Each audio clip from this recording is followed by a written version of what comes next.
This is the Cholo News Report for Wednesday, 12 September 2018. The Donald Trump campaign cancels a rally for Missouri ahead of Hurricane Florence, which is expected to make landfall on the East Coast. President Donald Trump speaks while meeting with FEMA Administrator Brock Long and Homeland Security Secretary Kirstjen Nielsen in the Oval Office on Tuesday. President Donald Trump on Tuesday claimed that his administration's response to Hurricane Maria, last year's devastating storm that killed nearly 3,000 people in Puerto Rico, was an incredible and unsung success.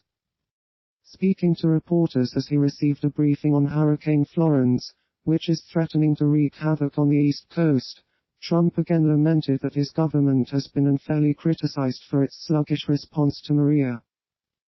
The North Carolina Tar Heels football game against the UCF Knights and the North Carolina State Wolfpack game against the West Virginia Mountaineers are canceled due to Hurricane Florence. School officials said they planned to discuss potentially rescheduling the game, but the Knights and Tar Heels do not share a bye week, and it would be difficult for them to face off later in the year without adversely impacting both teams. A weak strength of schedule was a key argument used to explain why UCF was shut out of the playoff semifinals last season despite posting the only undefeated record in the country.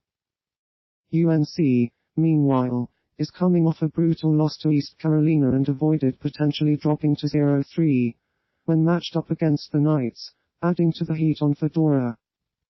A bus carrying pilgrims from a Hindu temple in the hills of Telangana in India plunges off a road, killing at least 57 people, and injuring 25 others.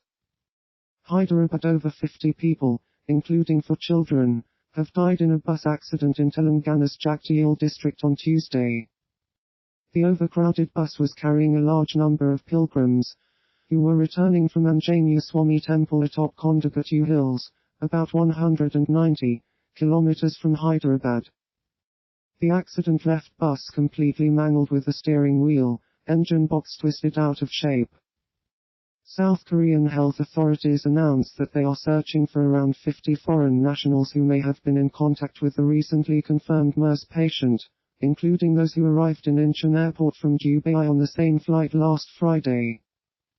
Seoul. Authorities are going through public surveillance camera footage, as well as local accommodations, in the hopes of locating the travelers and having them tested for the infectious disease. Seoul Mayor Park Won-soon suggested on Monday that the patient may have been informed of his MERS infection during his stay in Kuwait, prior to his return home.